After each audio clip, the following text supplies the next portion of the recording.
Heyo, and what is up, gang? Thank you for checking out Sledgehammer TV today. SmackDown has done the impossible, and they have actually got me interested in this Sunday's crap of Champions pay-per-view, which we may actually give it a little respect to and call it the Clash of Champions. Now, it wasn't a fantastic show by any means, but there was some pretty fantastic segments, and we are going to talk about all of it right here and right now. My name is Nick Nightmare, and you are watching the Sledgehammer Wrestling Show's SmackDown review and reaction show.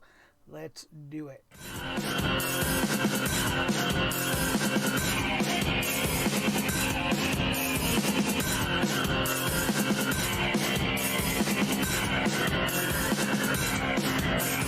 The Sledgehammer Wrestling Show.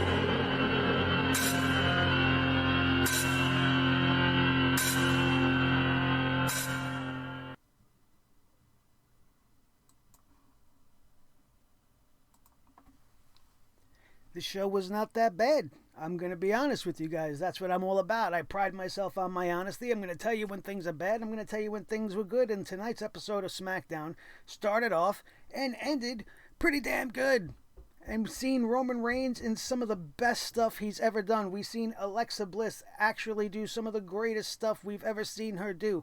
And if I'm being honest, I enjoyed the triple threat match to open the show. Sure, obviously, it's a lazy way to go about it because we have the triple threat this Sunday at the Clash, but a triple threat ladder match is very, very different from a standard triple threat match. Well, I mean, it's along those same lines, but when you've seen what they did last night on SmackDown in that triple threat to open the show, you can't help but be more excited to see what they're going to do when the ladders and the hardware come into play, as the Ascension ceremony was a ridiculous thing.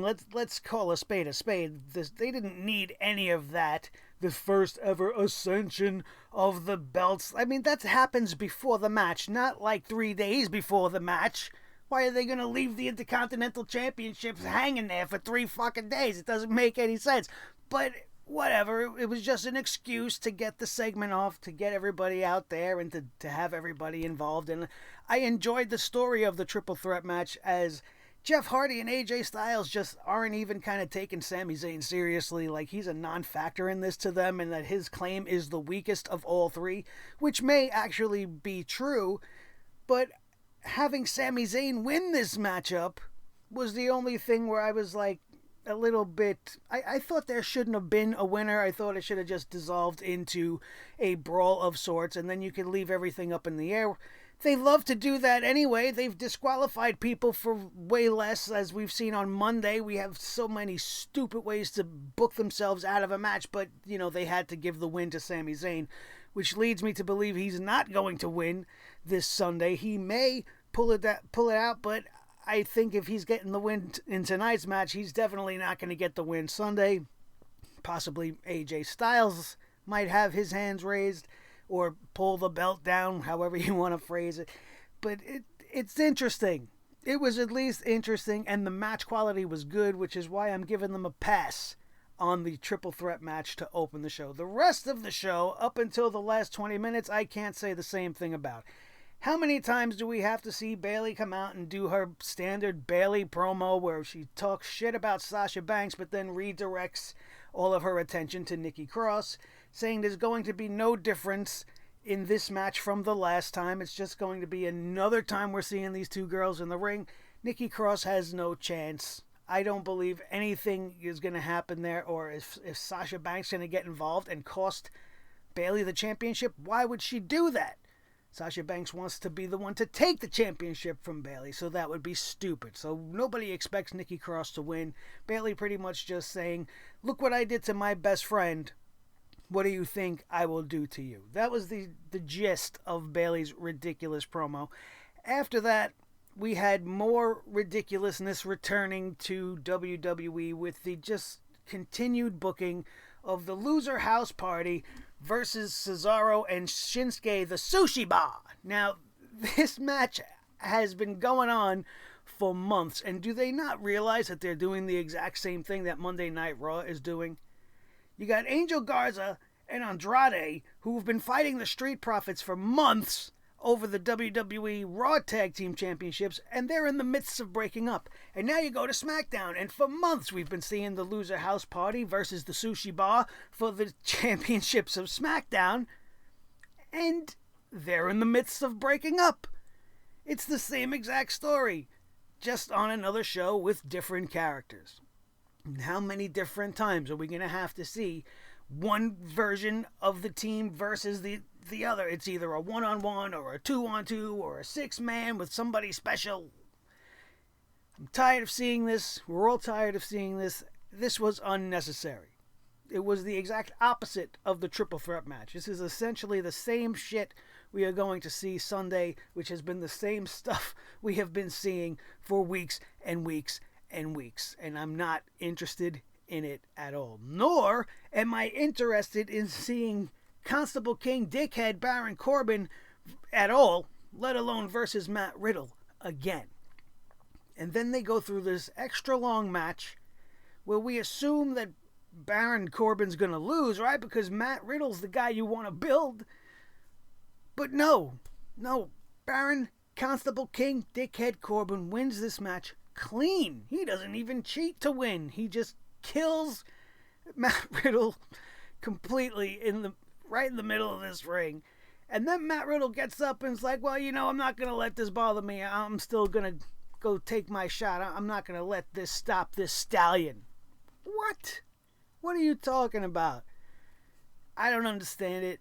I don't know whose cornflakes Matt Riddle pissed in. I don't know if they're still, trying to maybe keep him at a distance due to his personal life situation. I don't know what it is, but it doesn't make sense to me. And Corbin didn't need to win here. Corbin doesn't need to win ever. So it's a lose-lose situation for us, because not only did we have to see the Constable, we had to see him win and beat one of the better guys on the roster. I just don't understand it. Nor do I understand the Miz and Morrison and their lawsuit to get the Money in the Bank contract. Anything that has to do with this just completely exits my mind. As soon as it enters my eyeballs, it just goes bloop. We don't need to absorb any of this because it's nonsense. It's going to end up boiling down to a match of some sort. Everybody's all like, oh, well, that was interesting because, The Miz kind of swerved John Morrison because John Morrison's name wasn't on this order of protection or whatever it is, so he was able to get a beating from Otis tonight. Oh, Otis was so ferocious. None of this makes sense. None of this matters. I would have much rather seen Otis and Tucker be placed against the Sushi Bar and give me something different for the World Tag Team Championships, not caught up in this ridiculous lawsuit angle with two clowns like The Miz and Morrison, who have been nothing more than a couple of jokes over the last couple of months. Why are we supposed to take them seriously? Because The Miz can kind of act? I don't care. I really, really didn't care about any of it. We had some great, great work, though, and here's where SmackDown took a turn for the better anytime it had to do with, surprisingly enough, Jey Uso or Roman Reigns. It's just weird how things in just a couple of weeks' time take a turn, and it took them so long to get here that you appreciate the fact that you're finally here, and that Jey Uso is not an idiot. And this is one of the things that always annoys me. Like, something like last week would happen where Roman Reigns would be making some sort of a face behind Jey Uso's back, and then they would just go on with the story as if Jey Uso would never have seen that, as if he never watches his own show, or nobody's ever brought it to his attention. Your cousin was making a face at you after he was smiling, Sometimes they just gloss over those things and pretend it didn't happen, but this time Jey Uso shows his intelligence. He acknowledges the fact. He wants to know, Us, what's up, bro? What was that face about? But Paul Heyman will not allow Roman Reigns to come to the ring just yet, because we don't give answers on Jey Uso's time. He gives his answers when he decides he's going to speak, because it doesn't work that way. The champ does what the champ wants. Fine.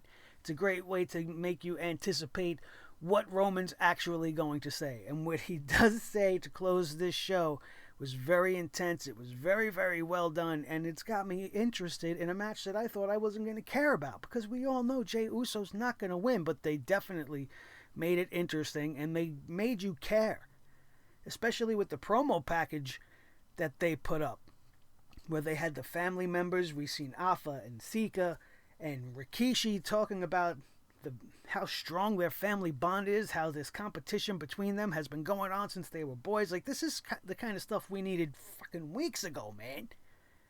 But finally we're getting it, and it's bringing this match level up. It's giving it some importance. And even though you know what the outcome's going to be, you're going to be more invested. I know I am. They did a good job in doing that. They also did a good job, surprisingly enough, getting me interested in Alexa Bliss, because she's been doing some of the best work of her life right now. I never would have imagined that she'd be able to pull this off at the level she's pulling this off. She was having a match with Bam Bam. I don't belong here, but they put me on TV because Vince just loves me. I don't understand the obsession with Lacey Evans, but tonight, not that she gave out a great match, this was all about Alexa Bliss, and Alexa was getting her ass whooped by Lacey Evans. It was sloppy and it was very Lacey Evans-like, but you know something is going to happen with Alexa, right? But then the Fiend starts laughing in the background. The voice of the Fiend's laughter echoed throughout the Thunderdome, and it did something to Alexa. It made her look like she forgot where she was, who she was. It's almost as if she was possessed once again by him. And then she took advantage of Lacey Evans in that match. She ended up getting herself disqualified for being too intense. And then the Fiend's lights would go on again, and we would hear that weird screeching sound, and Alexa just freaking lost it, man. It was some really, really good stuff. Her hair was all messed up. She had dreads hanging down. She had this weird look in her eye, and she did a fantastic job. Fantastic job. And this got even more interesting once the whole Lacey Evans shit was out of the picture. Alexa Bliss was leaving as Roman Reigns was entering, which I thought was just being done due to time constraints, but this was actually carefully thought out and planned. Because after Alexa passed Roman, who paid her absolutely no mind, she stopped and turned and was just staring holes in the big dog. It was almost as if the Fiend was in her mind, controlling her. Like maybe what she's seeing, what the Fiend wants her to see. Or she was so possessed by him in that moment. All I wanted was for her to jump him from behind, really, and it lingered so long. And Roman paid absolutely no attention to it. Paul Heyman pretended it wasn't happening. But man, was it interesting. Very interesting. And then what followed was even more interesting, because we had the tribal chief, Roman Reigns, come face to face with his cousin in this segment, which was really, really well done. You seen the fire and the passion in Jey Uso in this, and some of the stuff that was said was just really mind-blowing. Mind-blowing. The one thing that really sticks out to me was after Roman pretty much shoved in his face that he's never going to be the number one in his family. And they were talking about how the championship feeds his kids, feeds Roman's kids, feeds the whole family, and Roman is the one that can bear that responsibility. Jey Uso cannot understand what that responsibility is, and he's not going to be able to handle it. He's doing what he's got to do for the family. And I thought it was some interesting stuff. And Roman Reigns kind of just blew him off. It was an intense back and forth, but he blew him off. But then when Roman left, it really kind of triggered something in Jey Uso, and he's like, oh, there goes the big dog, Mr. Main Event, Mr. Roman Reigns, Mr. WrestleMania. You know what they say when they see me? They say, which one are you? Jey Uso just dropped my jaw with that, and I just felt for him so deeply in that moment. You gotta feel bad for him, because here's a kid that knows that what Roman's saying is true. He's been having trouble standing out his whole entire career, but here he is. And he's getting his moment, and he promises to beat Roman Reigns at the Clash of Champions this Sunday. So Roman and Paul leave, and then Jey Uso makes his way back up the ramp, and then Roman attacks. Superman punch, knocks his cousin out, and then he gets right in his face, screaming at him, "You will never take this from me. You will never be the Universal Champion. You will never take my place at the head of the table. Come get your paycheck and then go away. Like, it was really next level. It was some of the best heel stuff Roman Reigns I have ever seen. And you know what it proves to me? It proves to me that Roman Reigns, you know what he doesn't need? Paul Heyman. You can get Paul Heyman right the hell out of here. If you could just continue being this Roman Reigns, you don't need him. He's unnecessary. You could stand on your own four paws, big dog. You will be just fine. You keep giving me stuff like that.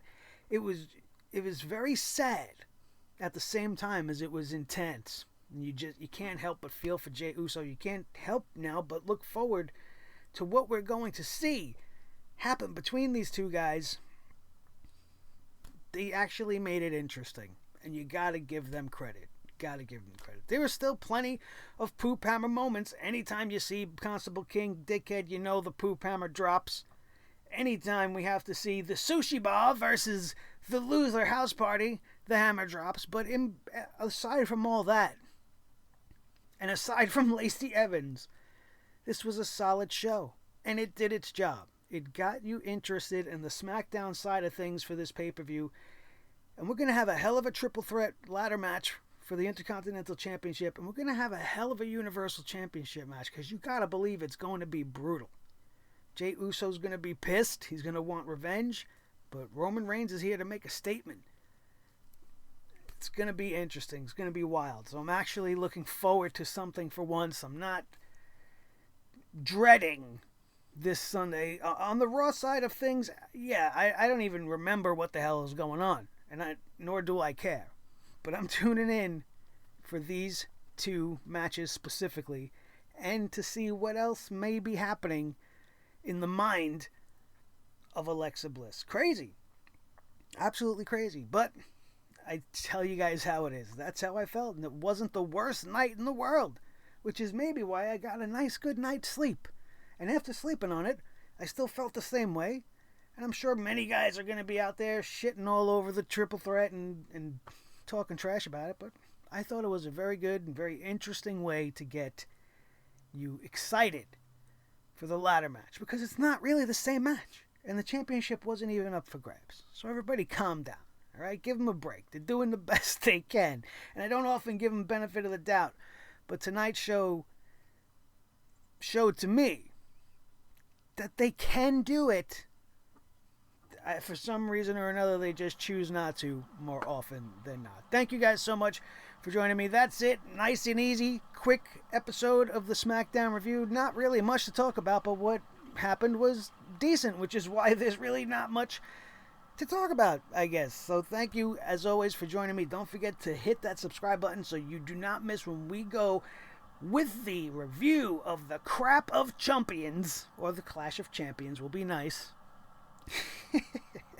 this Sunday night following the pay-per-view. Keep your eyes open for that. Don't forget, if you enjoyed today's show, to hit that like button and share this video with all your wrestling buddies all over the wrestling world. My name is Nick Nightmare. This is the team, Thor the Sledgehammer, the official Sledgehammer of the Sledgehammer Wrestling Show. His tag team partner, the World Heavyweight Champion of all the microphones in all the world, Mr. Blue the Snowball, the most important member of the team, as always, each and every one of you. That's going to do it, and we are out of here, and we will see you Sunday for the Clash of Champions right here on your new favorite wrestling channel, the Sledgehammer TV channel on YouTube, home of the Sledgehammer Wrestling Show, where the sledge heads prevail. Thank you guys so much, and we will see you Sunday